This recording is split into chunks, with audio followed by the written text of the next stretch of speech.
Good evening. It is, what time is it? 6:04. This is the regular board meeting of the Park District of the Grange for Monday, March 10th, 2025. We'll start with a roll call, please. Commissioner Veer? Commissioner Lacey? Here. Commissioner Posey? Here. Commissioner Weber? Here. President Opit? Here. Just want to say thanks everybody for coming. I love seeing the audience and I appreciate you being here. It's been a couple of meetings in a row where we've had, many members of the public here, and I'm glad to see that. Are there any changes to the agenda this evening? No. Okay. At this time, I'd like to go to 2.1. I'm going to ask for a motion to allow Commissioner Veer join remotely via telephone. Could I get a motion, please? So moved. Second. Commissioner Posey? Yes. Commissioner Weber? Yes. Commissioner Lacey? Yeah. President Opit? Yes. Okay. So we'll get Bob connected here in a second, and just because Bob is participating over the phone, I'd ask everybody to make sure you use a microphone so that he can hear everyone. Give that a second.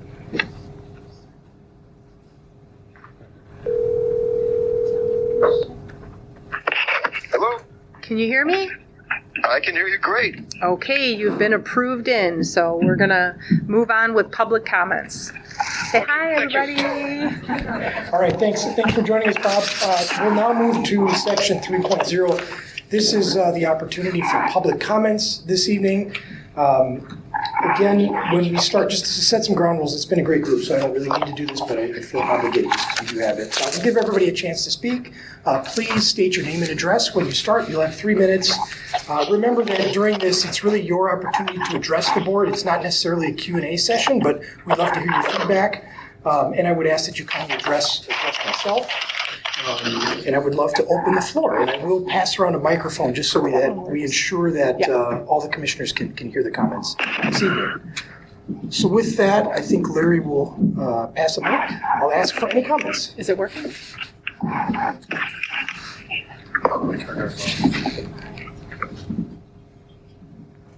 Hi, thank you. Am I supposed to say my address? Name and address, please. I would like you to, just so Commissioner Veer can hear. Yeah. My name's Katie Bersolino. I live at 209 South Madison. I'm here to talk about the camp registration on the 5th. First, I want to say, Kevin, you are a saint to probably have had to deal with a lot of feedback that day. So, Kevin was great. I did talk to him on the phone that day. I want to thank you guys for offering such a entertaining and reasonable summer camp. My son loves it and is always super excited to go every year. But I do wanted to share concerns about the IT readiness that we did experience on summer camp day. Registration started at 8, servers crashed pretty quickly after that. I know that the outsourced service provider didn't sound like they were ready for probably at least 100 times capacity hitting their servers, but all of the parents who are trying to register for their children for summer camp. So, just wanted to encourage the board to work with the service provider for next year to make sure they have additional load available for everyone. I also wanted to share feedback on the registration time at 8 a.m. It's a lot of families that are trying to get their kids off to school. At the same time, we're all trying to register our children for summer camp. So it was pretty frenzied, I know, for a lot of people that I knew, trying to deal with the server drops and trying to get our kids to school. And I personally had to catch a train, and so encourage the Park District to either move it to 6 a.m., which is when a lot of the other overnight camps do that at 6, or other various camps, or move it to a time like noon when there would be available support from your service provider. That's it. Great, thank you.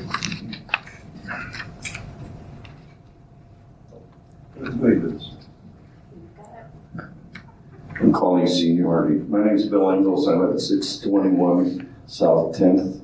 I've been a resident there for 57 years. And when the Little League put the lights up, I had a meeting with the park board. I was a spokesman for the people on the 600 block of 10th and the people on 49th about putting the lights up. Agreement was struck with them at that time to move the basketball courts, and that was their gift to us for us not protesting putting the lights up. And And they were also going to fix the parking lot along 49th Street in a parking lot that is adjacent to the field house there. They did the parking lot. They also took one of the baskets out of the basketball court and promised never to maintain them. And they faithfully held to not ever maintaining those, I might add. The problem is that those courts are 15 feet away from homes. And as the years went by, kids decided that expressing themselves and playing at all hours of the day and night and were acceptable, and using language that was, not deemed proper. Now, I'm a pro basketball person. I coached basketball for 50 years, boys and girls. And I was the president of Little League for 5 years. And Senior Babe Ruth, I created Senior Babe Ruth. And so I've been a proponent of the park. But the promise was made. So one basket was taken down. One full court was left. And as the years went by, all of that waned. And the problems there were big problems for a while. Kids coming in from other towns, fights, and everything else. And in my case, it doesn't matter to me. I'm at the end of my 10th Avenue career. But there's other people with young children right adjacent to those courts, and I can tell them that it's going to be nothing but problems if they keep the courts there. The idea was to move them over to the East Avenue. That was the agreement. You put that on your plan when you had us vote on your bond issue, which and I think we all supported you pretty much on that. And so that was a done deal, and I was happy, and I was going to ride off on the twilight. But sadly, now all of a sudden I hear, oh no, we're considering moving them back. Well, yeah, it's okay with me because. First of all, I have hearing aids now. I have hardly, but kids start swearing in the park. I take my hearing aids out and I move on with my life. But there's a couple people back here who have children, young children. I'm talking about 1, 2, 3, 4 years old, and are going to have to live with that. And I can tell you, it's not pleasant. At 7 o'clock Sunday morning, to have some kids defaming life in general, and if not each other. So I love the basketball courts. I love the fact that you guys promised us that 30 years ago. Or it was when they put the lights in. And I've been doing research. I can't find anybody who can tell me they were at that meeting but me, and I'm pretty sure I was there. But I can't tell you who the president of Little League was. I know I wasn't, thank God. And Fritz had gone, so whoever proceeded or followed Fritz was probably the park director at that time.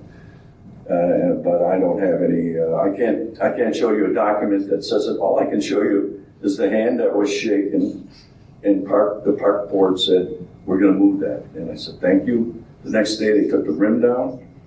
They've never touched those courts again. And yet here, my good neighbor is confronted with the same problem. Plus I even coached him or I would have coached him in 8th grade, but I was coaching 7th grade that year. And here he comes, moves next to me, so I can't let Phil, have the same problems I did. So that's it. I think you should, not consider putting those courts where they're at. I think you should consider having courts because it's a great sport and kids will enjoy themselves. But I think a promise was made, and in this day and age, it's nice for government to actually fulfill a promise. So that's it. No, I'm sorry. I didn't Thank mean you. to interrupt you. But I've got to go home because I have nothing to do, and if I don't get at it, I'll be up till 11 o'clock after the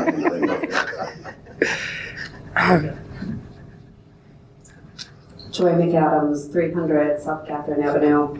At the risk of repeating quite a bit of what Katie already shared, I want to talk about the registration process and thinking about it with the age-old people process technology.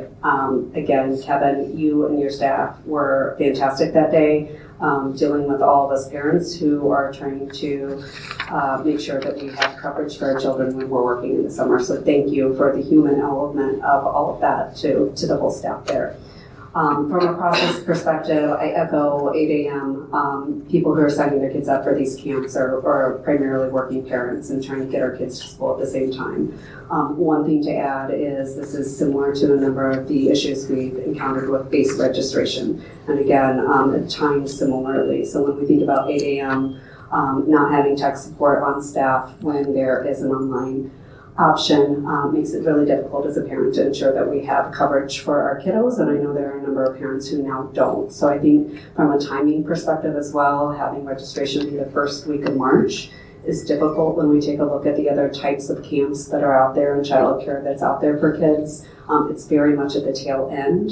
And if this camp could support all the community members who want it, be great, but it can't. And so if we could move that up in the calendar year, I also think that would alleviate some stress for parents who are not able to get in. So that would be one improvement I would recommend. And I think from the technology perspective, this is not the first time we've run into that. So I would encourage the board to go back and look at that contract with the third-party vendor that we're using. Not sure what kind of service level agreements and support agreements are in there, but I would assume there's some type of SLA in there that would ensure that they do adequate performance and load testing.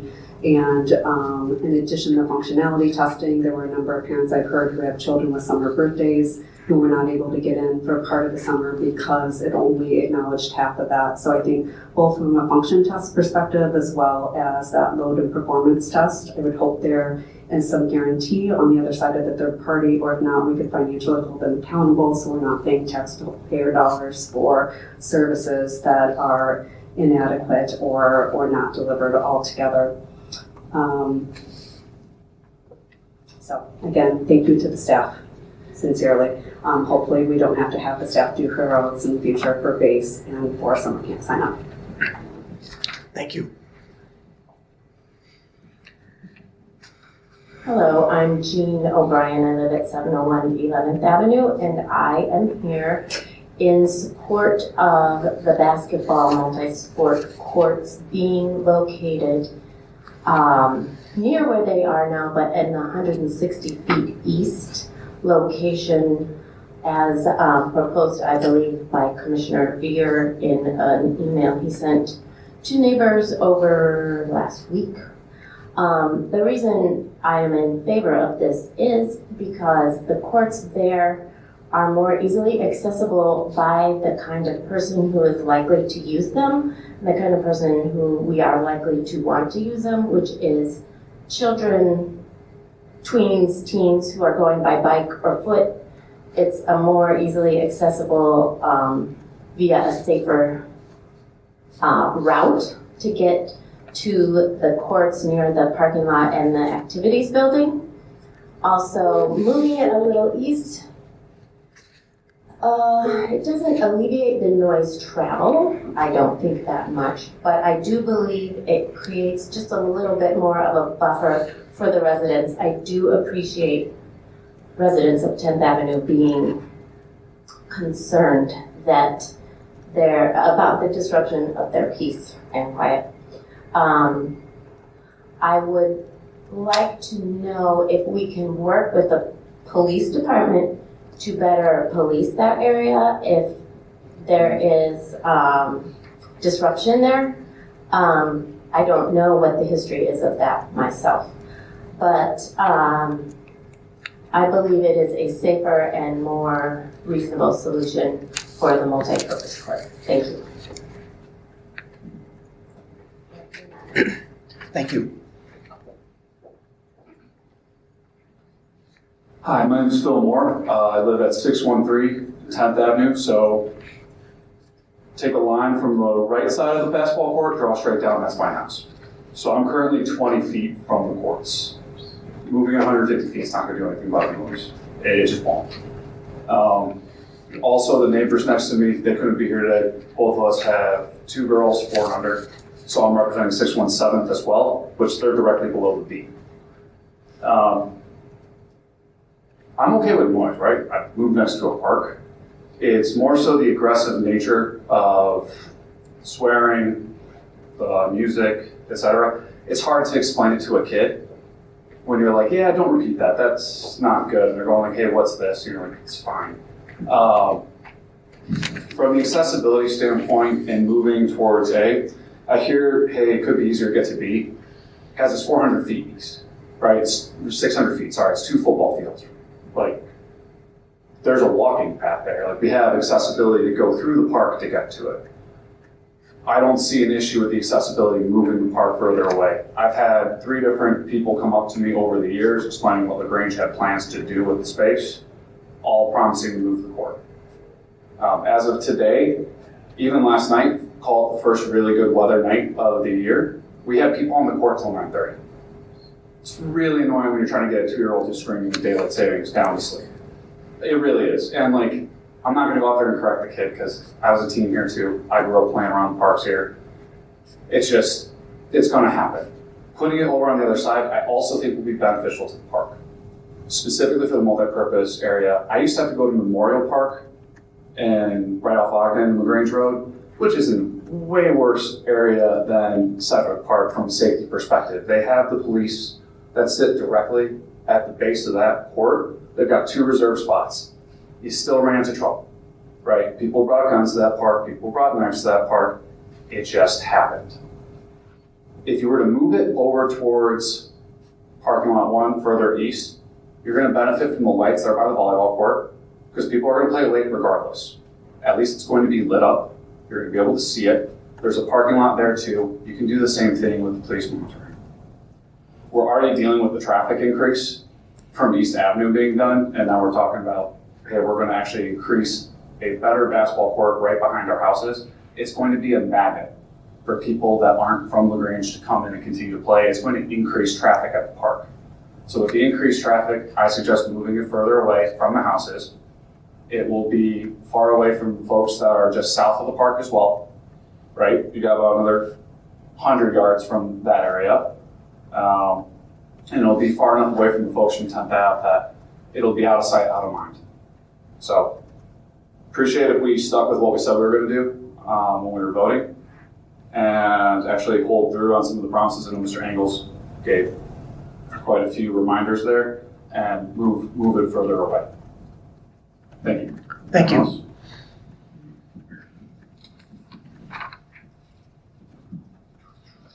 Well, it's kind of hard to beat those acts.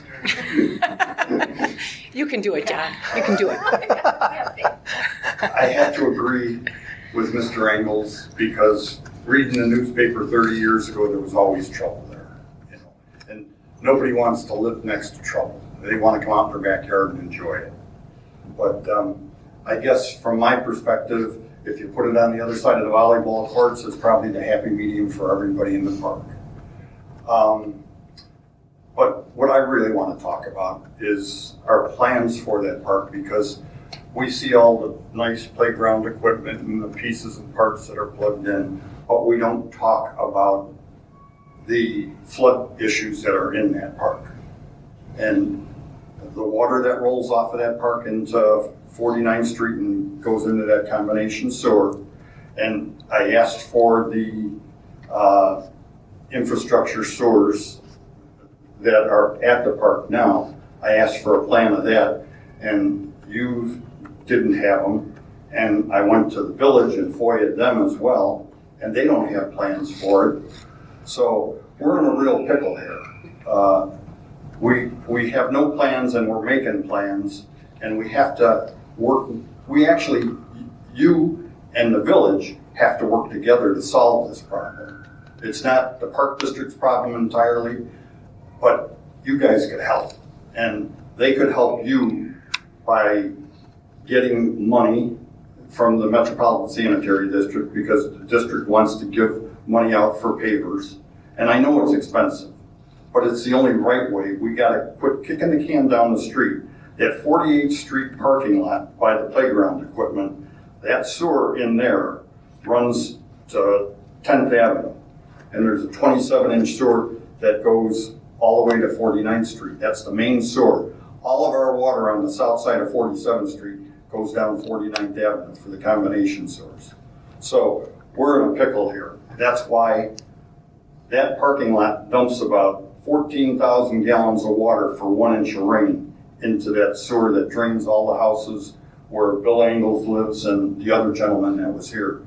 And that 2020 map that they had of all the combination sewer calls for sewer backups was from that particular area. So if we could at least get that 48th Street lot done, it would be monumentous, because they put in a lot at lot number 3 by the Elm Restaurant, and that handles 37,000 gallons of water. If we can take half of that water off of that 48th Street parking lot, it would help all the other depressions, the 5th, the 4th, all the way up to Grange Road. So I don't see your infrastructure plans of what you're planning on doing with drainage in the park. All I see is thousands of gallons of water rolling off the handicap ramps over by the Little League fields. I walk the park every day, so I'm not a stranger to where the water's coming from and where it's going. That track is useless on 49th Street because it's full of water all the time. It's just finally dried out. So we need to get a constructive drainage plan, maybe rain gardens in there, something to be proactive in making this park useful. And that's about all I got to say. Thanks, John. Thank you, John. Anyone Other else? comments?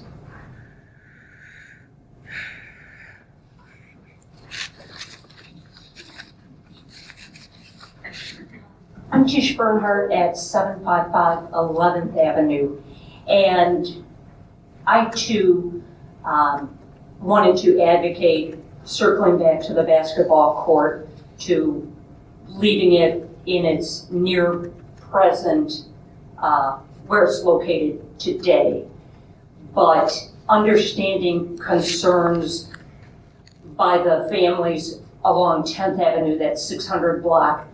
I would not want a basketball court in my backyard. And it sounds like even moving the courts 160 feet and having trees as barriers, it just sounds like what has occurred historically has left a very bad taste in some people, with some people, and I don't know what was agreed upon in the past. That was before my time. But as John mentioned, maybe the location off East Avenue is a happy median for most of the residents. Again, I am not located close to it, but for safety reasons and accessibility and those kind of things, I would advocate for where it is currently. But it's unfortunate that a couple individuals use the term police when talking about this issue. And that is an unfortunate, perhaps, reality of this. And nobody should have to have that in their backyard. Nobody should have to have that at the end of their block. But it sounds like there is unintended consequences that come along with it. And so I can appreciate those individuals who have to have that in their backyard. So, as was pointed out, maybe along East Avenue is the better option. Again, I wanted to advocate to keeping the courts where they are for accessibility of kids and things like that. But it's a little bit of 6 of one, half a dozen of another. So. Thank you very much. Sure.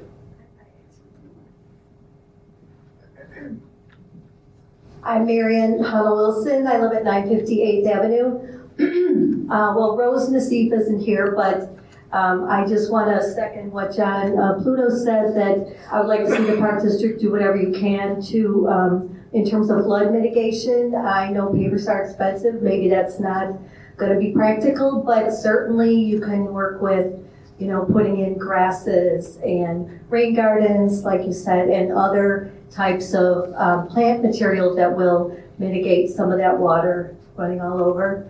Thank you. Thank you very much. Any additional comments this evening? All right, thank you for your comments. As always, they influence our conversation for the evening, and I do appreciate you taking the time to come out because I know it takes some effort. It takes some effort. All right, if we can, let's move on to consent agenda 4.0. I'm looking for the approval of the let me try that again. I'm looking for approval of the minutes of the regular board meeting of February 10th, 2025, approval of the minutes of the executive session meeting of February 10th, 2025, approval of the financial reports dated February 28th, 2025, and approval of the consolidated vouchers for March dated March 10th, 2025. So moved. Second. Oh. I think Lynn got it. Yep. Commissioner Posey? Yes. Commissioner Lacey? Yes. Commissioner Weber? Yes. Commissioner Veer? Yes. President Open. Yes, and Commissioner Veer, just checking. Can you hear us with the? Yeah, I can hear well. Great. Okay, Just good. wanted to check. All right, let's move on to the director's report. And again, as we also go into staff reports, I'll just remind everybody to please use microphones this evening. Yep, thanks. Okay, so I just want to talk a little bit. I don't want to talk about everything in my report because I know it's going to be a long meeting, but Lyola Project did start today. Fencing went up, so we're very excited about that. And I just want to point out that the substantial completion deadline for the contractor is October 4th. But no, we are hoping for the project to be completed sooner than that, but that is how long they have to do it. But it is pending lead times and weather. It is weather dependent. So we do hope to have that open, but there might be some areas closed for turf restoration. We want to make sure those fields come in, the grass comes in. So it may be closed for a little bit, but we'll do our best to keep everybody updated on the progress. And then also I just wanted to inform the board that our energy procurement for electric is coming up August 14th, 2025. I feel like we pick the best years to have to renew these. Energy is pretty volatile right now, so we've been working with Nania, trying to get some quotes. And our electric is probably going to go up somewhere in the ballpark of $15,000 to $20,000. Capacity, there's 5 different portions of your bill. Capacity is one of them, along with transmission, to make sure we can receive the electric. That went from $28 to $269 per megawatt hour. And then it'll be going up again, or new pricing will come out in June of 2025 for next year. So everything kind of hinges on these new reports, and they say it's going to go up. So again, we're trying to find the best option. We'll be presenting probably something next month about giving the executive director permission to lock in if we can find a good rate. So we're just trying to figure that out. So just keep that in mind. That is all I have right now. Answer any questions? Oh, I do want to say too, just a couple things in regards, and I know we'll talk about this at Sedgwick, but the Park District is planning on putting in green infrastructure in Sedgwick once we get the feedback from the village and MWRD. So we always go through the village and MWRD. We also have connected our engineers during these projects to see if there's anything we can do within our budget. So we are not ignoring the problem. We know there is a flooding issue. It's just a matter of what can be done and if we can financially do anything to make that impact. But we are working with the village, and our engineers have connected.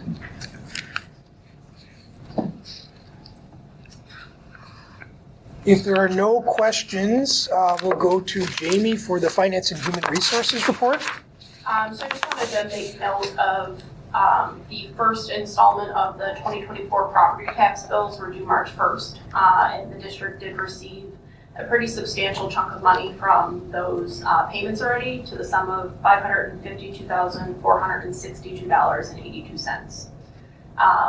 Also to note, after months of work, the 2025-2026 budget is ready to be read in its first iteration tonight. The Commissioner Beer had a kind of a preview to this as the finance chair. We kind of went over it in detail, and I will be more than happy to go through all of it in detail again this evening. I do want to thank all the staff for coming together and being a collaborative force in getting the 2025-2026 budget done. Thank you. Any questions? All right, seeing none, we'll move on to Kevin for the recreation and facilities update. The only thing I really want to highlight is camp registration and camp planning in general. So we did have registration last week for residents on the 5th. Madonna, Linda, and Donna Lyola, our front desk, did an amazing job handling that situation. It was stressful at times with all the phone calls coming in. Our system was bogged down. Penny and I were at the front desk for about an hour and a half, 2 hours throughout that process. So we were able to up enrollment for our 2 most popular camps as of last Wednesday. So we capped it at 42 right now for those 2 sites. That's Camp Quest, which is 8 and 9-year-olds, and Camp Trailblazers, which is 6 and 7-year-olds. Molly and I do have a plan to accommodate some more people, but what we are waiting on is the exact space we get in the schools, and then based on that, we will know how many camp staff we can hire. So right now, we're comfortable with the number we're at. Currently, we have 42 unique participants on the wait list, 35 families account for that. So we're doing what we can to accommodate as many people as possible, but we can't accommodate everyone, unfortunately. So other than that, I didn't feel any questions on our I happened to talk to a couple of families that were part of the registration. So on the one hand, they all agree, it's great. It was a great program. Everyone was excited to register. The downside is that it was difficult to register. Having tried to register kids in the Chicago for Chicago Park District, I know exactly what they're talking about. Just some feedback that I said I would share. One of the parents has their children in the BASE program and had a suggestion that perhaps for those that are in BASE have been registering students for BASE throughout the year, that would the Park District consider having priority registration for them for summer camp. I said I would pass it along, but I'm just sharing that feedback for what it's worth. But I just want to know that consistently they were saying that the staff was tremendous in really trying to figure out a solution right away. And I heard that tonight too, so bravo to staff. Yeah, and I do just want to mention the staff did do a phenomenal job. It was chaos, and as I was a single mom growing, I couldn't imagine not getting my kids in camp, so I felt for these families. But we have already been in contact with Novantech. We are upping our storage, and we are making accommodations. This is the first time it's ever happened. In speaking with Linda, who has been here, I think the BASE registration that's being mentioned is our in-person that we just moved to online, where they had to come in. So we want to make ease of registration as easy as possible, and we are working with our IT provider. But thank you. I'll echo. I had some feedback, and while the infrastructure was obviously an issue, nobody debates that. Kevin, the staff got glowing reviews for trying to accommodate and be flexible. So your willingness to try to find solutions quickly was appreciated. So keep that up. Any other questions for Kevin? All right, seeing none. Larry, do you want to take us through maintenance, parks? Yeah, with the construction in Lyola starting, we got that temporary fence up, any touch base on. We will keep an eye on it daily to make sure that there's no damage to that fence or anything breaking into the park. Keeping those sidewalks clean. Tennis nets in Sedgwick are up, so those are open. It's all like that.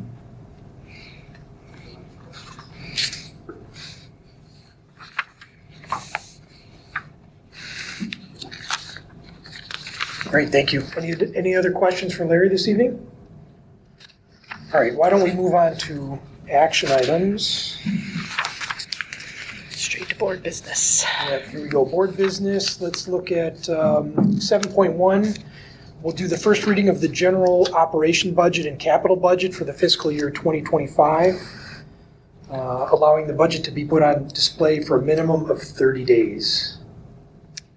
So I'm going to turn this over to Jamie. I do want to thank all staff. The budgeting process is a busy time. It's a lot of work. And the staff did a great job turning in their budgets on time to Jamie. Jamie definitely had her work cut out for her, trying to navigate a budget that's been in place in a certain manner for so long. So she did a really good job, and I think you'll appreciate all her hard work. So kind of how you see before we actually get into the budget and the figures itself, in the memo itself, I kind of just wanted to give a quick little implication and an overview, and kind of breaks down kind of the reasoning, what methods I used for creating this budget, as well as kind of highlighting our funds and their basic general functions. Not getting into too much detail, that's what this conversation will be for. So just very high level overview of the actual budget and kind of the overview of it. Going into the first page of actual numbers is the fund balance projections. As you see, I have FY24 ending balance, projected revenues for 24 projected expenses, and then going into FY25 ending projected balance, budgeted revenue, budgeted expenses, FY26 ending projected balance. So kind of some things to note as you kind of take all this in. Everything kind of is pretty what you would expect with a budget. Some things to make note of: base, we are kind of right now in a deficit. Something to note on that is right now we are competing, and we have a very unique situation where our program is competing with Right at School. Right at School offers very similar services as far as before and after school care. The rec department and base staff has really looked at, for this upcoming year, changing the way that we're offering programs to offer us more flexibility to be competitive with Right at School. Obviously, with some of that flexibility, that impacts revenue slightly. But base and Kevin are very much aware of kind of where base stands right now, and Kevin and I have come up with some creative strategies in where we could potentially cut some expenses or delay, purchases for the following year, so we're not running at a deficit. But as it's presented, we are running at slightly $8,000 deficit. But that's all based on projections and attendance, and obviously that can fluctuate if with our new proposed model we do get more participants than we're expecting. Obviously the numbers will change accordingly. You'll also see a slight decrease in recreation revenue. Nothing to be alarmed about, but with the upcoming referendum, obviously we're going to have a lot of parks closed, and we're going to be trying to move as much as we can in-house to accommodate what we currently have. So some of our programming, some of our rentals, we wouldn't be able to offer as much as we normally would in a given year, given these unique circumstances of what we need to do to keep operating and not affecting our outside commitments as much. So you will see a slight downtick in revenue for recreation. And then another notable piece that I want to bring up is IMRF pension. The contributions are less. The previous financial consulting firm was taking all salaries and factoring that in for pension contributions instead of just taking the applicable IMRF eligible participants. So obviously I rectified that, so that's why you have that $93,000 discrepancy. So kind of my methodology for budget is, taking past historicals and being more realistic with the budget. I don't like an overinflated budget, so you'll kind of see that as we go through the next few pages. So if there's no questions on this page, I will go on to the next.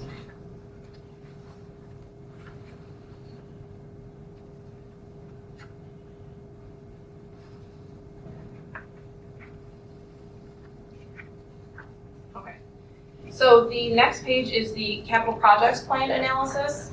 Kind of at the top there, you'll see the revenues. That 14 million is our normal yearly go bonds, along with the referendum dollars that the residents just approved. The transfers in account for a $350,000 transfer from general, a $125,000 transfer from rec, as well as a $125,000 transfer from our special rec fund. And then the other sources of revenue, that $850,000, accounts for $600,000 in a new OSLAD grant that we're hoping to go for and secure funds, as well as the $250,000 that we were promised from Senator Porfioro. We're anticipating that that will come in this upcoming fiscal year. So that gives us our total revenue of, for capital, $15,480,000. Is that 600,000 the Gilbert OSLAD? Just Yeah. for clarity? Okay, thank you. And then kind of going through, I won't go through every capital project on this list. These are things that we've taken a look at kind of against a multitude of factors, whether it be useful life, renovations that are necessary for operational purposes and things like that. So aside from the top handful, I do want to make note that OSLAD Park renovation, that is actually $1,144,035. That is actually carryover money from this fiscal year for the Lyola OSLAD, just because the program or the park renovation didn't get up and running. Those dollars are going to be carried over from this fiscal year to next fiscal year. And then I like to put in the referendum bonds, knowing that obviously we're not going to be expending all 13.86 million in the next fiscal year. But again, it's still good accounting practices to go ahead and include that in as an expenditure. So that kind of goes through our capital project plan analysis for upcoming fiscal year.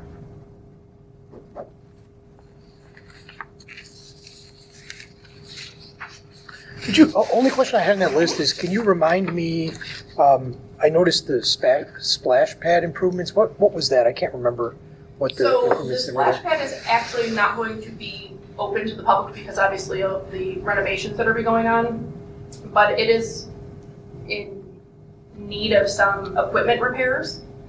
So we figured since it's going to be out of commission for the public for this year anyway, we might as well take the opportunity to get some of those equipment repairs done while it's down instead of waiting, and then pushing it to the next fiscal year for capital improvements, and then when it goes to reopen, we have to shut it down again for equipment repairs.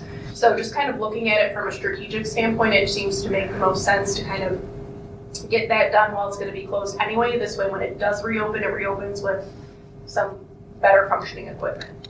Okay, thank you. And we're kind of refining what those repairs are. Larry's meeting, he's gotten some quotes.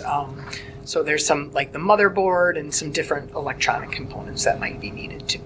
Okay. It's 10 years old. Yeah. I mean, so.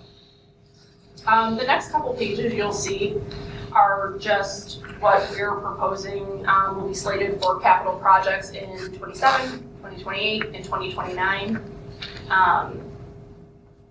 2027 seems to be a lot to digest, sitting at over $1 million. We do have a roof replacement potentially in there as kind of a placeholder at $1.2 million. Larry has gotten people to come out and kind of take a look at our roof and assess, the life and what we could expect for the remainder of the life of the roof that we have. And we will be needing a roof. Right now, 1.2 million is kind of a placeholder. We don't have an exact figure, but better to put something in to get the board to start thinking about, we will need a new roof, whether it is most likely it won't all be able to be fiscally done in a year. We'll probably have to do it in phases, but needed to start getting everything kind of slated into, the next couple years out.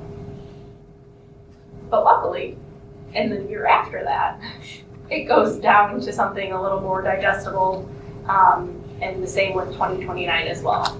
So kind of like I said, looking at all of our capital projects and useful life on things, we need to obviously slate everything into a capital project plan. So this is kind of what the next couple years look like.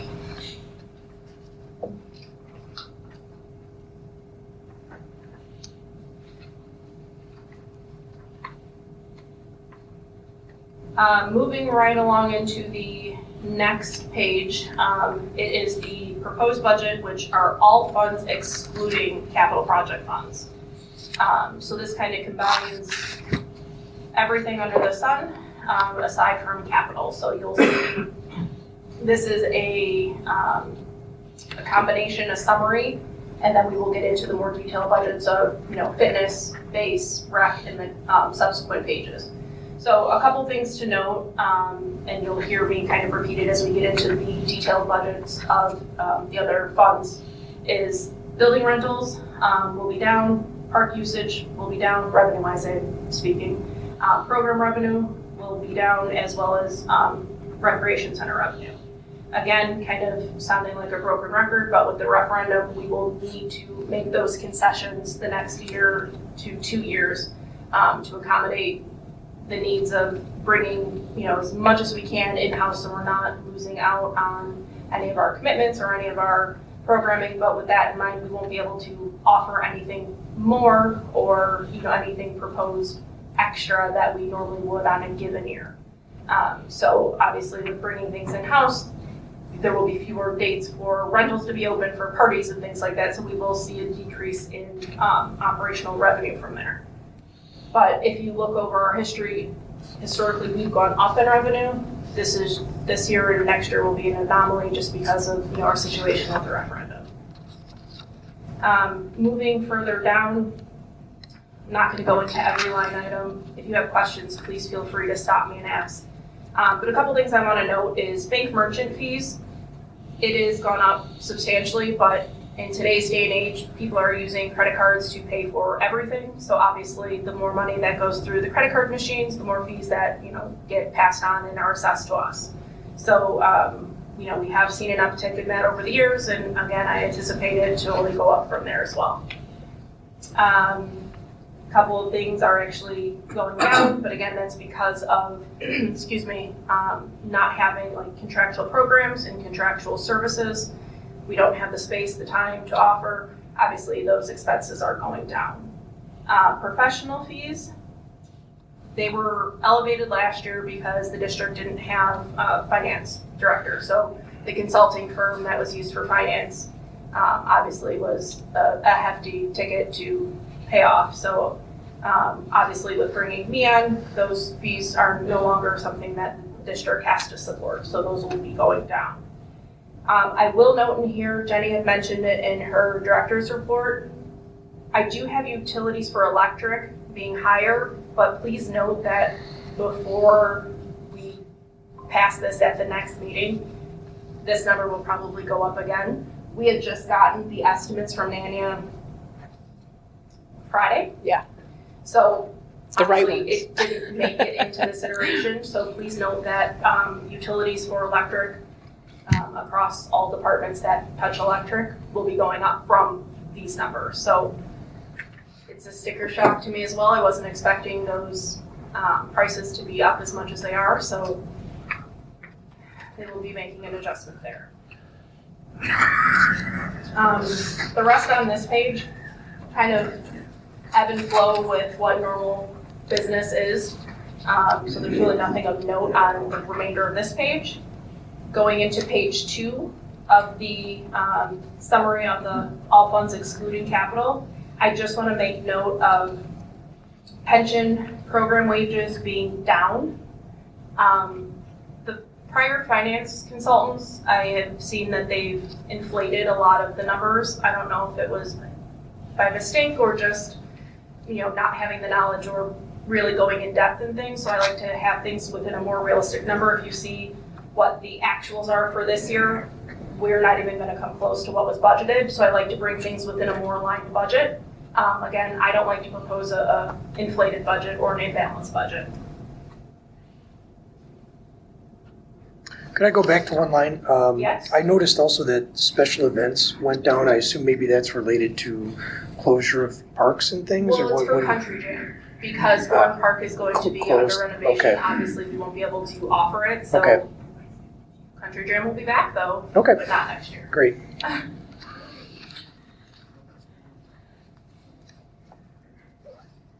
Okay, so moving into the capital project fund, this is basically the same as the detailed of all the capital projects, just kind of more in a summary condensed form.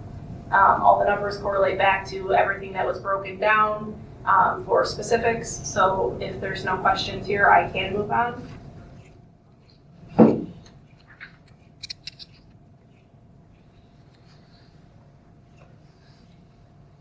Okay, so the next page you'll see it's departmental budget admin.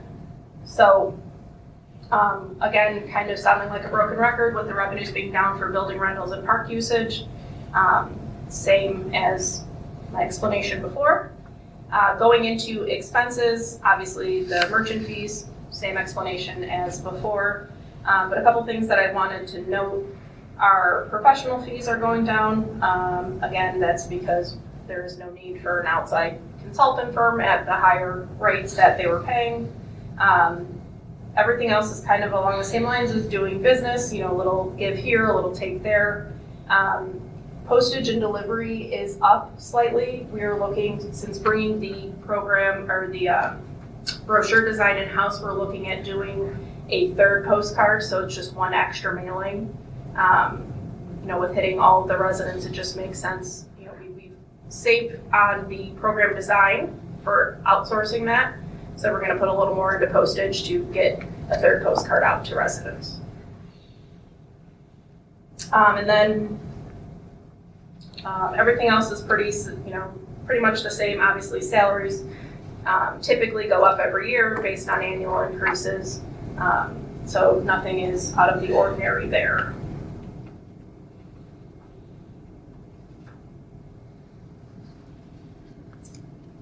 If there's no questions with that, I'll move into the base departmental budget. Kind of as I said in the very beginning, program revenue is down. We're not going to come close to what the proposed budget for this fiscal year, the 2024-25 proposed budget. I do think we are going to be more realistic with what we're bringing in this iteration. Again, those numbers could change depending on if, you know, our new offerings and more flexibility seems to be more appealing to parents. That would be fantastic. So I'm hoping the revenues for program revenues for base goes up. But again, I would like to be realistic and say I don't think it's going to go up very much, but if it does, that's fantastic.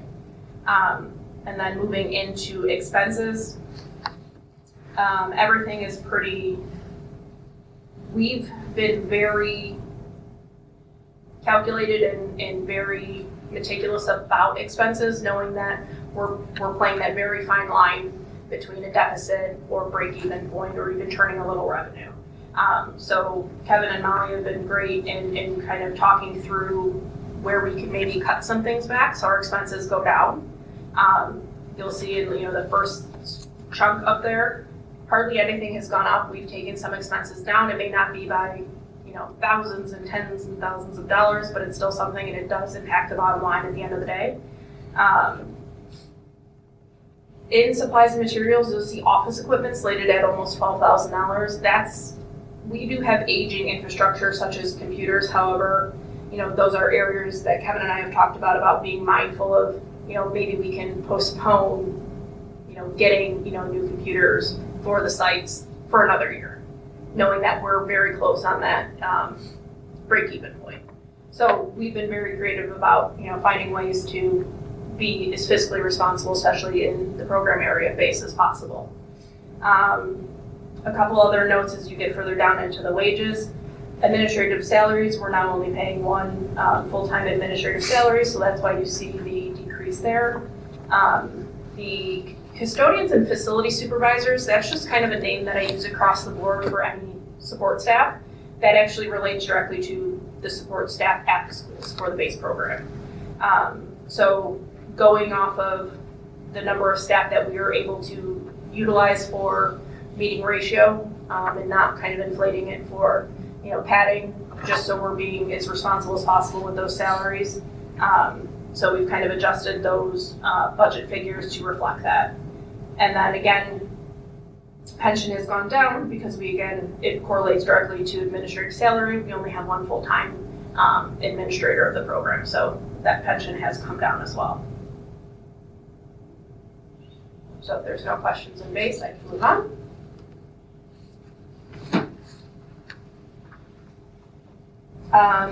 Moving into fitness, you've heard me talk about revenues decreasing.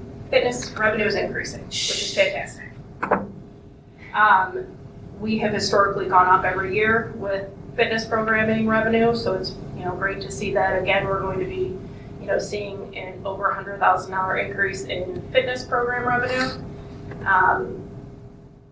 Going down into expenses, under contractual programs, that is going up. Those are all the fitness classes that we offer. They're popular, so a little more money is going into contractual programming. Again, electric will go up from what is currently slated in there. By what that figure is, I don't know right now, but I will know for next meeting. Program equipment is sitting at a little higher than normal, but as the equipment is getting older, we're factoring in money for maintenance and equipment repairs. This way we keep all the amenities as to what our members are clearly liking with turning revenue. So we're not wanting to have equipment go down, so we slated some money in for equipment repairs. Can I ask one question on the revenue side there? I'm out of gas. Refresh my memory, what's the current monthly rate for the membership? 35. And that's, 30. okay, 35. It's 35 for a resident. 35? Okay. And how does that compare to the market that you see in the area right now? Is that still pretty competitive? Is it more cost effective? Do you have any information? Yeah, we did a market analysis, a competitive market analysis, and we're still, for what you get from our fitness center, we are the best price in town. Seniors, I think they're actually at 33. Did you? 30. 30. So, Okay. Is it LA Fitness or did they change their name over there? LA Fitness in Countryside, they're at 39, but they also have annual fees built in. So every year they're paying a $59 or $99 annual fee. So there's different fees that are built in to those. So, and then really LA Fitness is the most comparable. Then there's a lot of boutiques that just really don't compare to what we offer. We have had people leave, try to find a better deal, and they end up back with us. So Great, thanks for sharing that. I just raise it because there has been some feedback, in the early Q1 about price increases. And I get it. Nobody wants to see a price increase. I'm still working. Nobody wants to see a price increase, but it sounds like we're still very reasonable and competitive in the marketplace. So I'm happy to hear that. I'm just always leery when we say more revenue, because our goal isn't necessarily more revenue. Our goal is to provide services at a reasonable cost to residents. So I think we have to make sure we continue to do that, and it sounds like we are. And then just one other thing. Hello. Sorry. Just one other thing to note on wages and benefits. It has gone down for custodians. We only have one dedicated individual who is under custodial maintenance for the fitness center, and they only work, one shift a week for a few hours.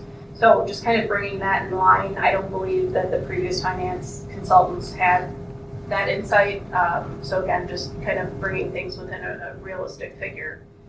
Other than that, there's really nothing more to note in the fitness budget unless there's questions.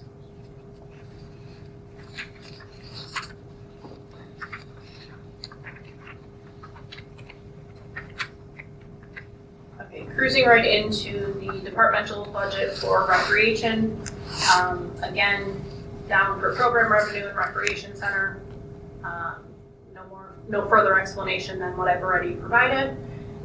Contractual programs is down. Dance, we used to offer dance as a contractual program. We're looking at this year bringing it in-house. So Kevin and his team will be looking at bringing the dance program in-house versus paying a contractual individual to host that program. So again, contractual programs needed to be, I know we're getting feedback. So contractual programs needed to be, adjusted. And then as far as supplies and equipment, with less going on at the facility, we did feel like bringing down some of those expenses to a more reasonable amount. Obviously with less programs, less offerings, there's going to be some less expenses. So just kind of bringing those back in line.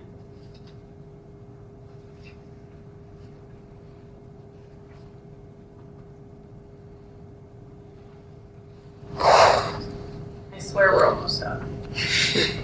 Going into facilities and maintenance end of the budget. Park services will be going down, or maintenance services will be going down. Obviously, utilities and electric will be going up. Maintenance of materials is going to be down. Obviously, with parks under renovation, there will be kind of less for us to do. Those are actually covered within our referendum dollars anyway, so less additional dollars need to be spent. And then maintenance of supplies, slight uptick, but again, as things kind of get older, we do need to replace. So just a slight adjustment there for kind of how inflation is going up a little across the board. So other than that, there's really not much to note in the facilities and maintenance budget unless there are questions.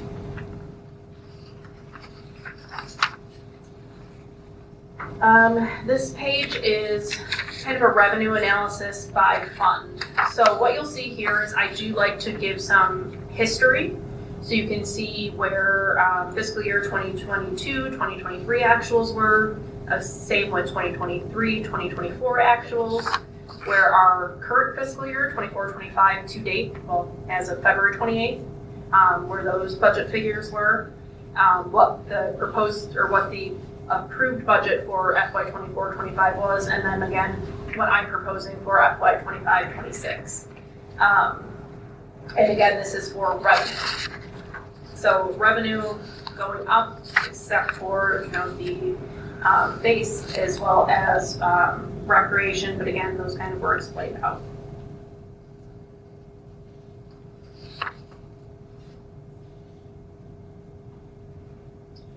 And then my last page here is the expense analysis by fund. So same kind of set of explanation for materials going back 2 fiscal years, looking at our current fiscal year through February 28th, looking at the FY 24-25 approved budget, and then my proposed budget for FY 25-26.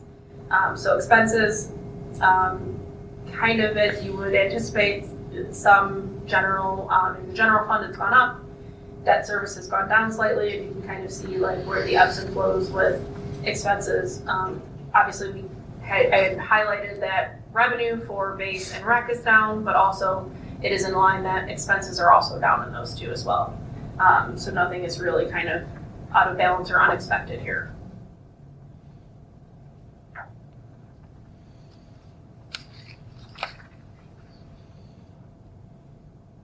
Any questions from the commissioners?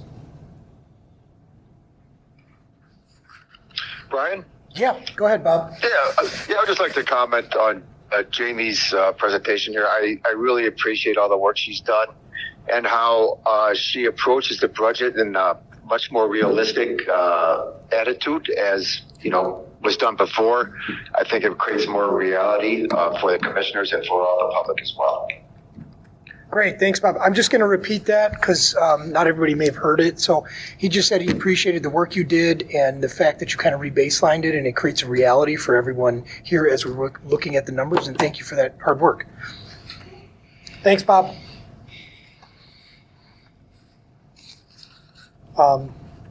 Any other comments? I would just echo what Bob said. It's a nice budget, really well done. I don't think we need to approve ordinances tonight. We're just going to put it on display. Just a draft, yep. And then we'll come back and we will vote on this next month. And this will be published for everyone's review. All right, with that, I think we can move on to 7.2. This is just for me to remind everybody that we will have a hearing on April 21st, 2025 at 6 p.m. Prior to the April board regarding the budget. You're invited to come to that. We'll move to 7.3, a discussion and/or approval of updates to the board policy manual, section 542, motorized vehicles, section 740, whistleblower policy. Do you want to take us through those quickly? Sure, yep. So you'll find these policy section 542 has been basically completely redlined and rewritten, basically with some new laws with e-scooters and motorized vehicles, which aren't allowed in our parks, but we wanted to really clarify that. And then just we added some language for noise, repairs or cleaning, kind of prohibiting and allowing what we want, mostly disallowing, to keep our parks safe. So if you look through it, there's the policy has been completely revamped in a way to keep everybody safe within the parks and only allow authorized vehicles. So again, e-scooters, motor scooters, those types of vehicles are not allowed within the parks. And then the whistleblower is literally just a minute update to add that first sentence to add, and the Illinois Whistleblower ACT-IWA. So it's the act that has been added for January 1 of 2001 to enhance the whistleblower policy. So those are what we would ask, that these be approved as presented. I could just make a note Mm-hmm. and I just ask a question. Sure. So the motorized vehicles, Mm-hmm. sitting at baseball games last summer, Yep. there were some motorized vehicles, Mhm. quite a few that were cruising through. Right. So and I yelled at some kids to go away. Yes. Because there was like so many near misses. It was really actually frightening. So how do we enforce this? Well, we had some signs last year, but it is working with the police and contacting the police if they're in the parks. And again, I'm working with the police on an IGA to enforce some of our new ordinance for like our parking and things like that. So trying to work more with the police to get them in our parks. I don't know that they can make rounds, but if there's a problem in any of our parks, residents should call the police. If they're playing basketball after hours, call the police. We do have a set of ordinances that we follow and rules and policies, and if they are being violated, the police can assist. Thank you. Yeah. I had one question. Who levies the fines? I saw there's fines. Is that? It's technically us and the police. Okay. Police can write tickets. Okay. So. Not that we would do that, but. Right. Okay, thank you. So A deterrent. Isn't the village creating an adjudication program? I wonder if there's an IGA that could be created. They are. I don't know where they are with that process, but. To include those tickets. Yeah. I have been. We were trying to get an IGA just for our parking, and we've discussed maybe enhancing that. So the challenge becomes is a lot of our ordinances are outdated, so we can't update them fast enough. Sure. So it's trying to figure out the best way to navigate it, as are theirs. We have nothing going on in the park, so we have to make sure. So yeah. That was true. Yeah. Jenny? Yeah. Yeah, I was just curious. Have we had any actual tows or arrests for anybody parking, not illegally, but I guess it would be illegal, but have we had any yet? We haven't yet, but we are able to call. We've still been trying to do letters just because we don't want to tow, but we are to the point where if there's another box truck, we will be having it towed because they're parked in the recreation center lot all the time. And as a side note on the e-scooters and such, how many complaints have you had like last year? I don't know an exact number, but several. I mean, Little League. Okay, yeah. Yeah. I mean, Little League was reaching out. I know even Beth Augustine was speaking about it at the village meeting. So I know it is an issue, and we're doing our best. It starts with this policy and can trickle out from there. Okay, yeah, I was just curious because it does seem to be a problem. We're going to need you in the park every night with a yellow vest. Give me some surveillance cameras. Well, I wonder, like, I think I called you and then called the police. There were kids on motorbikes in the outfield, like, tearing it up. Yeah. So it's not only just the safety of them, of the bikes just flying through crowded areas, it's also the damage to property that they can do. So not to be like a downer of fun, but I think it might be worthwhile letting our affiliates know too, to call the police and let, to help like the crowd take care of it, because it was dangerous. Yeah. Anything else, Bob? Okay. If there's no other questions, we would just need a motion. I move to approve section 7.3, the approval of the update to the board policy manual regarding motorized vehicles and whistleblower policy. I do just want to, note one more thing. For the whistleblower policy, it's currently in section 740. It's section 740, which is other policies. And as we're updating these policies, like we have section 700 and 800 that we're trying to like eliminate, because all those policies can really fit within other sections. So we would like to move section 740 to the personnel policy manual where it truly belongs. So we'd like to move it to section 280. So I just want to note that, and we can just amend the motion to be as presented. Do you want me to say it again? No, you're good. You're good. You're good. I didn't hit on that, so I just wanted to make sure. So Weber. Can I get a second? I'll second. Okay. Commissioner Weber? Yes. Commissioner Posey? Yes. Commissioner Lacey? Yes. Commissioner Veer? Yes. President Opit? Yes. Okay, let's move to 7.4, discussion and/or approval of the grant agreement between the State of Illinois Department of Natural Resources and the Park District of Grange, agreement number OS 252623. So this is standard practice. This we did last year with the Lyola grant. Once you get a grant, you have to move into a contract with the IDNR, Illinois Department of Natural Resources. So that's exactly what this is. We just need to approve this so we can receive the funding. I move to approve the grant agreement between the State of Illinois Department of Natural Resources and the Park District of Grange, agreement number OS 252623. Hello? I second the motion. Oh. Are you there? Is this the right phone? Yeah, I'm here. Yeah, okay. Yep. Okay, sorry. So that was. So we have Posey and Weber on the second. Okay.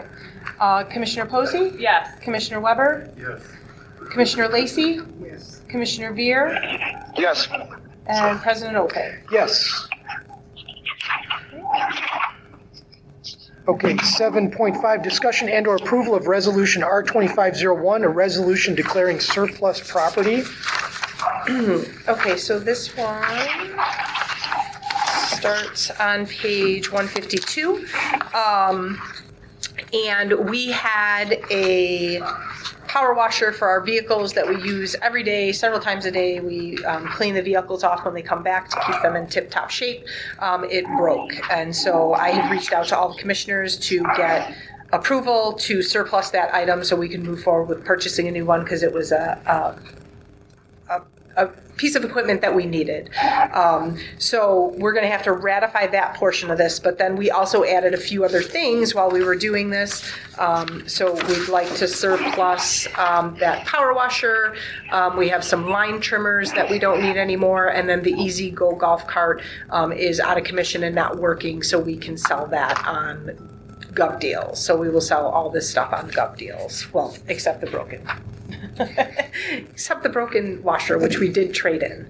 So we would just need ratify the resolution for the power washer And the motion would be to ratify the trade-in value Aladdin power washer at $800 and surplus the other items on the surplus Exhibit A, Echo line trimmers, Tanaka line trimmers, and Easy Go golf cart. If no one has any questions, I would so move. Okay. Lynn beat you, Bob. You can second. We'll give you the second. Got it. Done. Okay. Commissioner Lacey? Yes. Commissioner Veer? Yes. Commissioner Posey? Yes. Commissioner Weber? Yes. President Open? Yes. Perfect. 7.6, discussion and/or approval of temporary construction license agreement, Grange Little League. Okay, so they have put in 2 requests, and I'm actually going to pull this up, just so everybody can kind of have. So, Kevin, do you want to talk this while I'm doing this? Talk through their proposal for the bullpens? No, so the way the bullpens are situated on both the east and west field, they're outside the fence line along both foul lines. So for the kids to go warm up, they need to exit the dugouts, go outside the field of play to go get warm before they enter the game. Part of this is a safety concern, and then the other aspect of it for Little League International, as it pertains to all-stars and hosting tournaments, they need to warm up on the field of play. So by enclosing it, it keeps it on the field. So right now, they would have to go down the foul line, which, as you can see, there's not a whole lot of space for them to warm up if they stay on the field. So it's right here. Right, Kevin? Correct. So you're just encapsulating the existing batting cage. Yeah, You're not sticking it inside the fence line. It There's remains. a half fence Okay. from where the pitcher is and the catcher. They're just enclosing it the length Okay. and then opening it up on the inside. Okay. And that's on all 4 sides. Correct.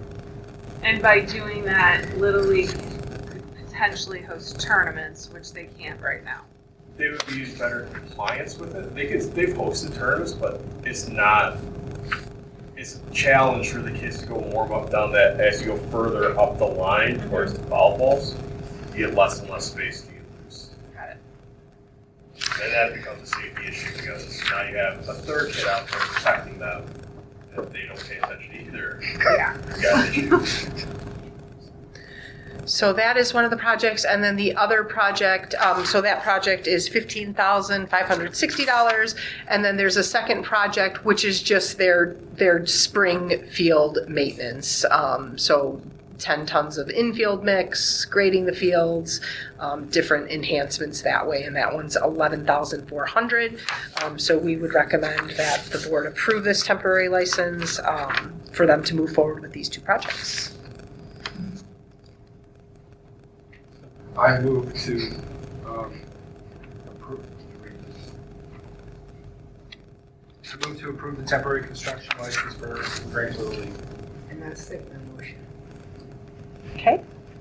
Commissioner Weber? Yes. Commissioner Posey? Yes. I'm sorry, Commissioner Lacey. Sorry, Commissioner Posey? Yes. Commissioner Veer? Yes. President Open? Yes. All right, let's move to old business 7.7, discussion and/or approval of updated referendum site plans and site furnishings. All right, I think this is the topic that we've all been waiting for. So here we are looking at the plans that we have, option 2 or option 4. I think there was also some additional information that was gathered since the last time we spoke regarding feasibility of facilities and how much space is there, particularly regarding soccer fields. Jenny, do you want to provide any kind of context there? Yeah, so we did speak with White and Company, and they did provide the information and drawings that a 7v7 field could still be kept in the area of, with option 2 over maybe north of the multi-sport courts. And that I know Kevin and Larry went out there, and right now there is, the grading would not allow for playing soccer over there. So, again, staff is still recommending option 2. It's what we've been, and option 2 isn't even what we've been presenting. It's a little, it's trying to make a compromise for everybody, but it is the most, the closest to what we have been presenting for the last 18 months. And it's also the furthest away from all homes. And it wouldn't allow for lights to be, shined in it. And it keeps the like amenities together. So just to be clear, I think presently Commissioner Veer sent around an image that showed that area with the proposed 7v7 in that area that would be south of the batting cages and between the volleyball courts and the batting cages there. We're saying that we could basically essentially keep that soccer program. There would be no impact to ASA with that plan. Is that correct? That's correct. Okay.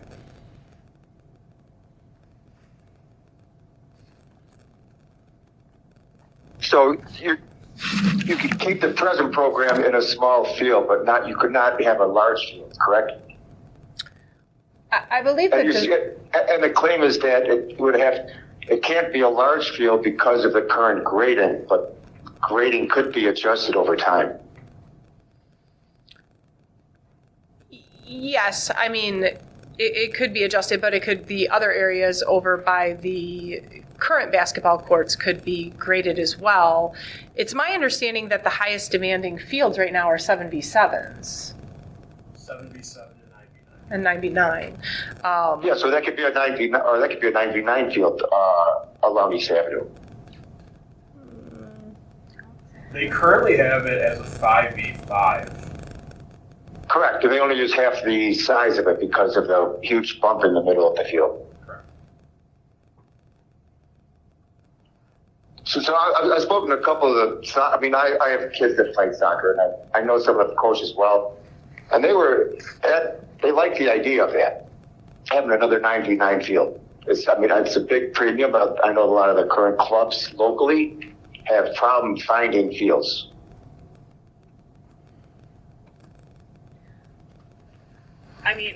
So I am very much a soccer family. I have 2 kids in club soccer. So I understand the, and I've traveled all over the place to all kinds of different soccer fields. So I know that there's definitely a demand for soccer, but I don't think that alone is a reason to move the basketball court. For me, that doesn't impact, while that would be great to add a field there, it sounds like we can add a field, just maybe not a 99, or maybe we could add a 99, but even if we can't add a 99, I don't think that does nothing to change my mind about option 2 being the best option, in my opinion, because it's the least impactful to the neighboring residents. And as our discussion last time indicated, and as all of the public comment today indicated, it's a matter of noise. On top of that, I'm uncomfortable with all of a sudden springing a new plan on the community where we've been reaching out and having input for months about having the sports at that location.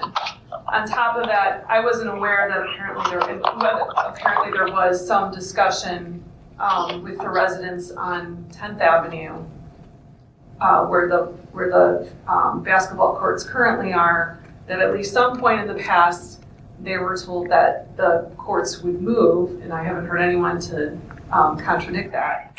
So I still feel that I land the least impactful location, which allows the park district to maximize the amount of activities that can be on the park, is under option 2.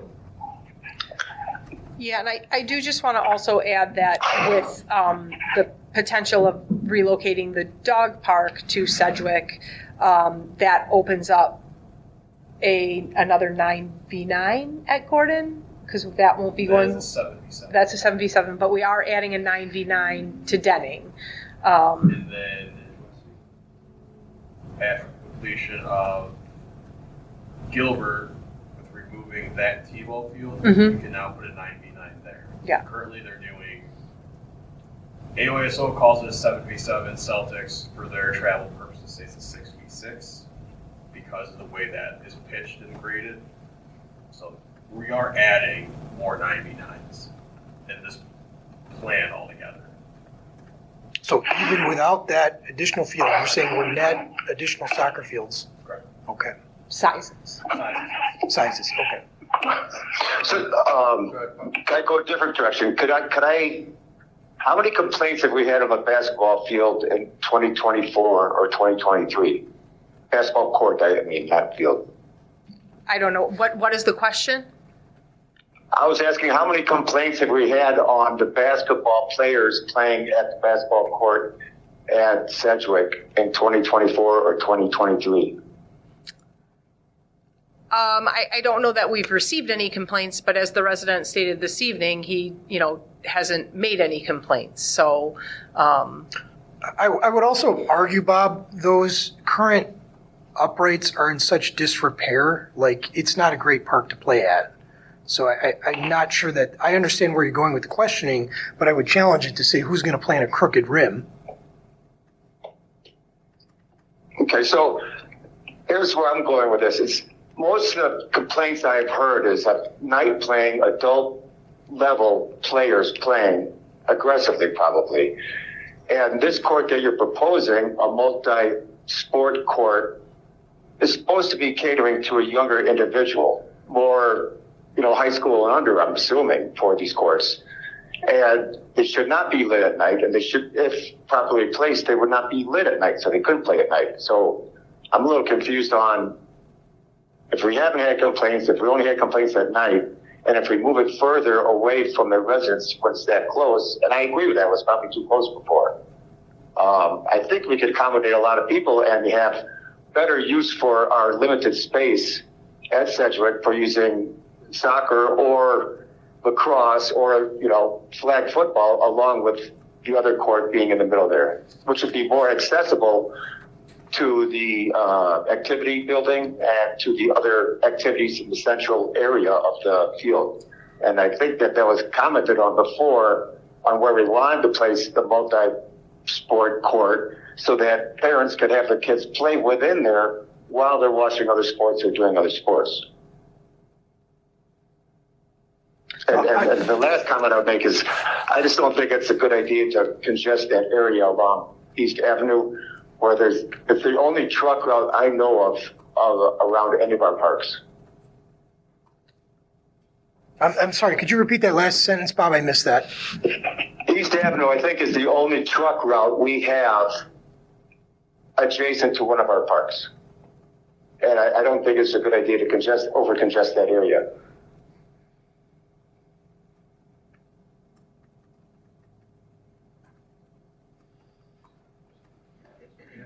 Would you like to? This is a nightmare. Do we have more batteries? Can you grab Can you not hear me? No. I can put the phone down there so Bob can hear. Yeah. I got. I can hear you, Jake. Hi, Bob. He's there. Just talk normal. Okay, sorry. So, I've done a lot of driving around the area, looking at the parks. I guess the first comment has to do more with the 30-year-old agreement and then the police. And, I think there's a parking lot there that we could easily put a gate or something to prevent cars from getting in that parking lot at night. So that we could prevent cars from, people could still walk in, but I think that can be prevented. But having walked around today, I don't love the location near East Avenue, but standing there looking at it, it's really far away from anybody's house on either side. The parking lot is mostly only packed during Little League, so I'm definitely leaning towards option 2, based on, just talking to some neighbors and driving around and looking at this places myself. But I'm very curious about that space where the courts are now. Now there's just some random trees around a box that's not going to be there anymore. That could be, something could be repurposed for more soccer or for other programming, but something has to be done with those trees. Because they're just random trees around a place that used to be a square. So we have to look at that. Meaning where the old basketball court is. Yeah, if you take all the asphalt, now you have these random trees around, that just doesn't look great. I think you can make it better. The area's pretty flat. You can play soccer there. So, I'm not saying remove the trees. Rose would not like that. No, I'm not in favor of removing trees, but something we should look at that. That's all I have. So just adding my view after also walking the space, I have concerns that we did vote on this and got 74% approval on having a court on that side. That was what we asked the residents about, and they approved it. I think our residents came to us and rightfully expressed some concerns about having that court to the south of the volleyball courts because of noise, and I can appreciate that. I do appreciate that. To me, when we move it here, again, I was out there and looked on Google Maps. This is now about 300 feet from the closest home, which would be across 10th Avenue, not including the street. That's a football field away. That's a lot farther than 160 feet. I know some residents have said 160 feet might be enough, but I feel like if we go a minimum of 300 feet, to me, that feels a little bit safer. Also, from past conversations with the police, and this is going back quite a ways, I know that they have told me that they prefer and like the ability to just drive down the street and glance in on something. And I think if this is on East Avenue there, it's quite easy for somebody to zip down, literally do almost a 360-degree route around the park and just take a quick glance at all the facilities and just make sure that there's no I'll say, nefarious behavior. We hope we don't get that, but I do think it makes it easy. So I'm in favor of option 2.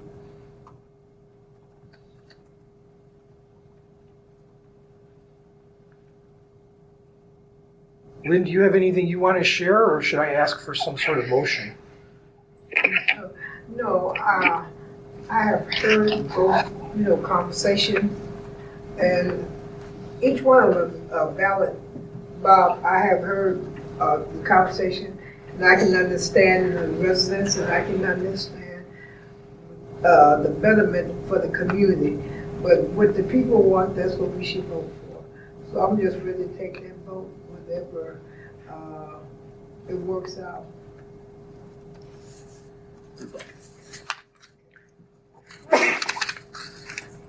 I'd love a motion if anybody would like to entertain a motion. I move to approve option, the multi-court, option 2 at Sedgwick Park. I second that motion.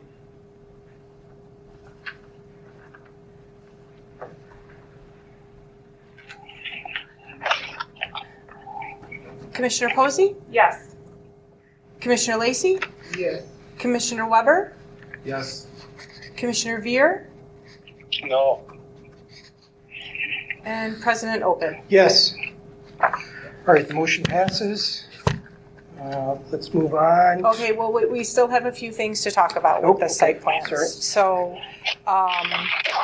we have in the packet, if you keep going, we're going to look at, and then I can display them up there too if you need to, but we're looking at approving the restrooms because we're going to have to start going out to bid for some of these projects because we want to make sure that we get the best pricing that we can. So if you look at page 171, those are going to be the 2-stall restrooms for this is the design, and we'll work on the colors and all that as we continue to move forward, but we just wanted to show. So this would be the 2-stall unit at Denning. They will be unisex stalls. And then we have next on page 172 would be at Sedgwick, and this would be 4 unisex stalls. So those are the restrooms. Then we're also looking at the pergola for the community center, which is going to be made out of the kind of like a steel roof with slats though, and then the power coat frame. And then just some smaller amenities. The tables and benches and bike racks we're trying to standardize across. So these are all going to be installed at Lyola, and we are going to be installing the same in all the parks. And then here we're looking for the disc golf receptacles, the ping pong table, and then there's this drill pickle. We saw this at conference and it's pretty neat. It's where people can practice. It'll be attached to the fencing. So, and then let me see if there's anything else. These are the multi-sport goals. They are looking, these hoops are not standard, so we are probably going to need to get them customized, but they said they could do it. The colors for the court, we're going to keep the same as all of our other parks. The goals, that is for futsal too? Yes, yes. So that's what they'll look like. It's not a client apparatus. Why'd you have to put that out into the universe? Because I have kids. And then these are some of the bleachers that we'll be getting, and then some of the planters for the, we are going to get new planters too for the community garden since we're redoing all the limestone. And then for signs, the Gordon Park signs are the newest signs. So we have obtained quotes for those. We want to try to have all our parks look the same, so keeping the signs consistent is what we were going to do. So I believe that's everything. Dumb question. These dugout benches look fairly deep with that shelf. Do they fit? Will they fit in there? Mm-hmm. Okay. They'll fit. Great. Yeah. The kids like that so they can sit up top. Put their feet, yeah, sure. I just want to make sure it fits. Yeah, All right. yeah. So. Hey, Brian? Yeah. What dugout benches? I am looking at page 176 of the packet. Okay. There's a picture. Oh, I see. Okay, yeah, you got it? I have a question about these compound multi-goal basket/soccer futsal goals. Yep. So, if I'm looking at this correctly, the backboard of the basketball feature is like the goals come out to that, I don't know, north, south, east, west, whatever. Are those poles like right below the backboard?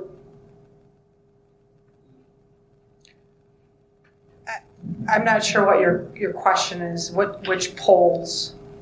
Okay, so the front poles of the goal. Because if people are playing basketball, so I'm going back to my childhood, I broke my arm playing basketball because the back of the wall was too close to the basketball when you're running and trying to block someone. So these poles look like they're going to be an obstruction in a basketball game. No, I think, Bob, good question. The way I've seen these done, and it looks like it's this way in the picture, is if you look at the reverse angle there, you'll notice that the backboard is actually out, like it's projected away from that blue surface, right? So it's about 3 feet out. Okay. And then that blue surface basically becomes the fence line around the court, where they would connect the fence to that front post, if you will. Oh, so are you saying the goals are actually embedded into the wall? They're actually into the fence itself, and there should be an overhang, so you will not be right on top of the wall. If I understand from what I've seen on these before, I have that right? Yes. Okay.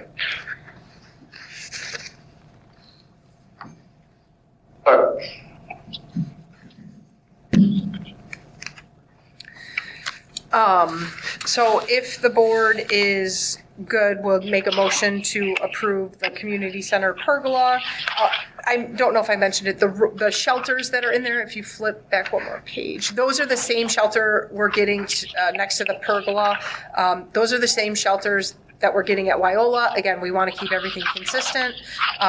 So again, we'd be asking for approval on the community center pergola, Rotary and Spring Park shelters, Denning and Sedgwick bathrooms, park ID signs, and then the site furnishings of disc golf, ping pong table, drill pickle, multi-goals, bleachers, and the community garden planters. I believe I moved, and then Lynn, do you still second that motion? Jenny, Yeah, Bob. could you send me the dimensions of that compound multi-goal sometime? I'll approve it tentatively though. Okay, well, I said that we're probably going to have to get it customized because that's not the right size backboard. So I can send you those dimensions, but I don't have them yet. Okay.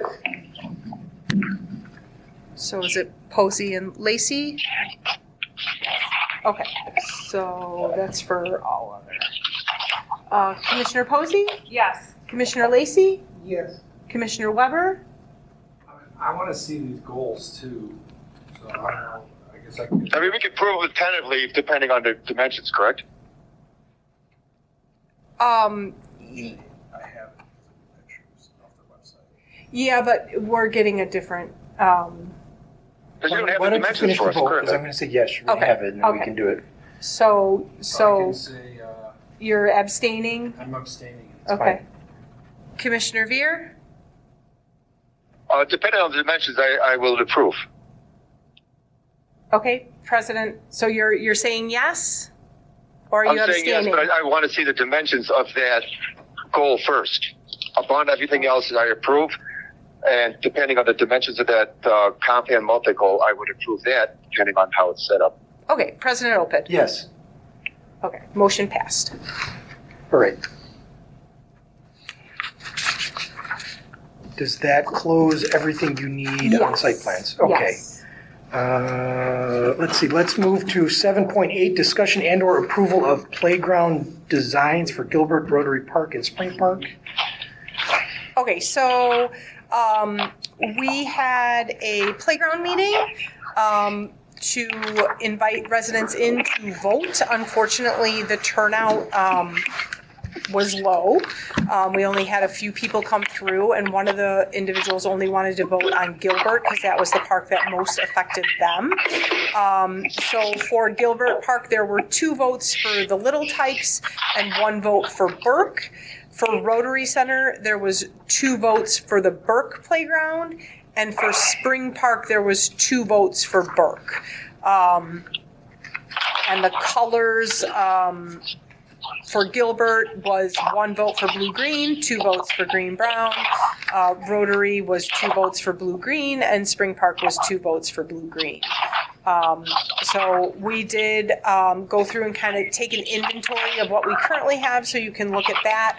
We have a tentative replacement schedule, so you can see when some of those other playgrounds are going to be replaced. And currently, staff is recommending that the board approve Little Tykes Playground for Gilbert Park in the blue-green color, the Burke Playground for Rotary Park in the blue-green color, and the Little Tykes Playground for Spring Park in the green-brown color. What was the resident feedback on Gilbert again? Refresh my memory. Gilbert was, I believe it was 2 for Little Tykes and 1 for Burke. So in the packet, I kind of I put, recommended playground. So, I don't know if it's easier for me to put them up there or for you to flip through your packet.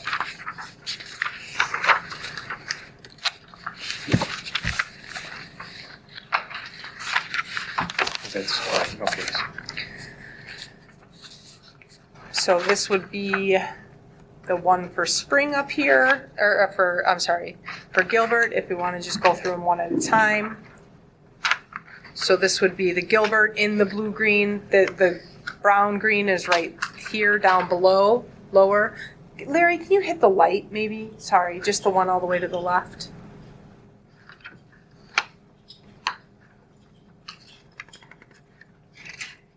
Is that a little better?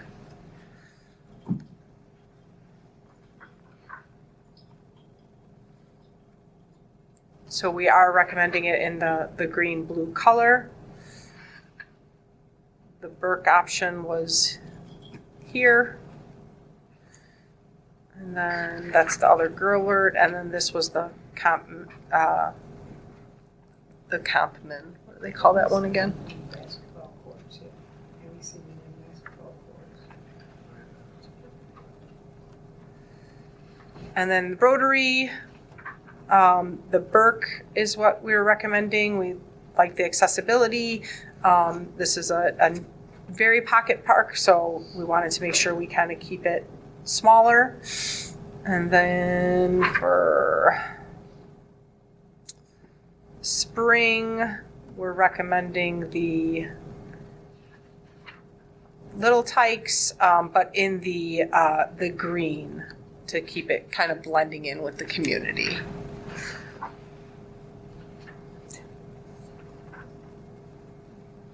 Questions, feedback?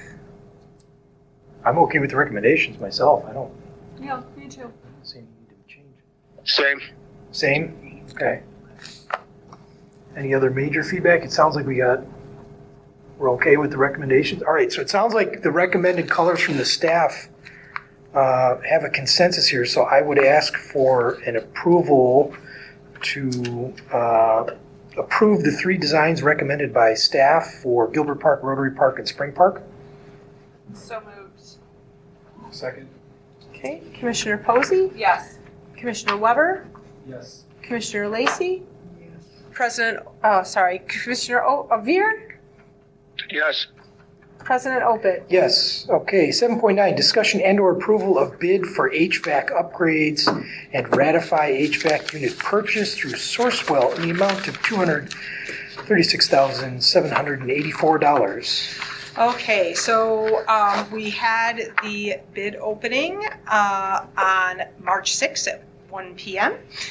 We received 4 bids. They are presented in the packet on page 195. The lowest bid came in. Please keep in mind that bid number of $145,320 does not include the HVACs, the units themselves, which were $236,784. So the total price for the project would be $382,104, which is under that $400,000 that we asked for approval for. We do work with RJ O'Neill currently. We have a preventative maintenance plan on the HVAC, so we are happy that they did get the project because they are familiar with us and we have worked with them before. So the recommendation is to accept the bid from RJ O'Neill. Again, White and Company had time to go through the bid to make sure everything was there, and so that is our final recommendation. So I'd be looking for a motion to approve the HVAC upgrades bid through RJ O'Neill for $145,320,000, as well as ratifying the purchase of the units as the $236,784, which we got consensus for on last time for the amount of $382,104. That's 7.8. Yeah, you want to make a motion? Yeah, I'll approve a playground design. Oh, no, 7, sorry, Lynn, we're on 7.9, HVAC. Okay, I'll move on down. You can just say so moved. Just say so moved. So moved. Okay. Second? Yeah, I'll second. Okay. Commissioner Lacey? Yes. Commissioner Weber? Yes. Commissioner Posey? Yes. Commissioner Veer? Yes. President Opit? Yes. All right, at this point, we move on to committee reports. 8.1, any administrative committee updates? Bob, do you have any? Yes. So JV and Jenny and I met about the budget, and I just, as mentioned prior, they did a great job, and I think it looks really well. So that's the only report I have. Thanks, Bob. Parks and facilities? I have no update. I don't have. Okay. Recreation and culture programming? No update. All right. We'll move to 9.0. This is the second opportunity for public comments this evening. If you would like to make any, you're more than welcome. Okay, thank you. All right, we will move into board comments. Would anybody like to share any thoughts this evening? Sure, I'll go. I really appreciate all the members of the community that come out to share their thoughts on what we're working on, because we are here to represent them. And Jamie and team, great job working on the budget. Thank you. Good presentation too. This meeting to me was more or less a learning meeting than anything else. I learned quite a bit at this meeting and how the public will be. Thank you. Pass the word for me. Very thankful that you came out to be at the meeting and give your opinion to the board what you want done in your community. But this is a good meeting. Truly was.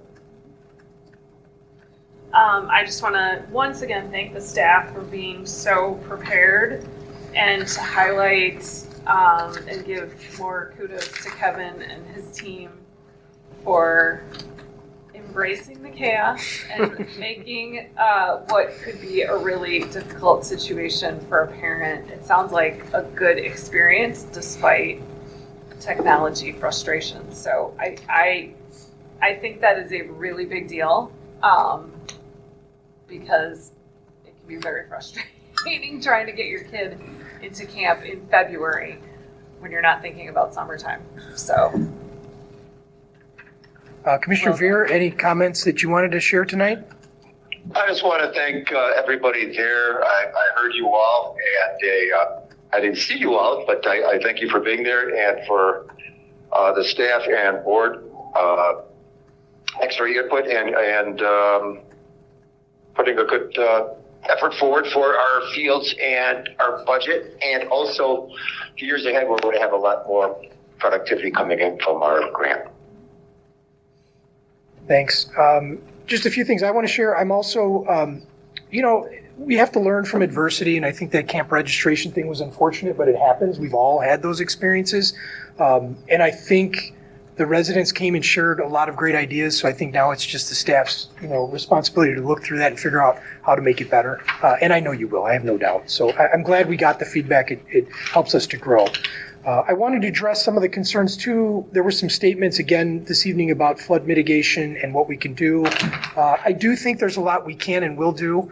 I think it is a matter of just coming to that point in time when we can see what the final plans are. So I'm still in a pretty positive way about what we're going to see in the future regarding that. I think we're just a little bit advanced of that, but it is on my mind. The other comment I want to make, because I did receive some emails too about some of the work that's going on, and we have to remind ourselves this, and I've said this before, in the next 2 years we are making what I call generational improvements. It's like remodeling your house. It's going to be painful. Things will be closed. Some things will go well and some will go badly, but that's part of the journey of construction. And I want to apologize for those that have to live across the street from some of this and see it, but I do think on the other end of this, it's going to be an amazing transformation to the green spaces, and we all just have to look forward to the wonderful things that are going to come. So I just think it's going to be a journey, and I'm excited for it, even though it'll be tough. That's it. I will now ask, there's no executive session this evening, so I will ask for a motion to adjourn. Can I get a second? I second. All in favor? Aye. Yes. All right. Thanks, Bob. Bye, Bob. Thank you.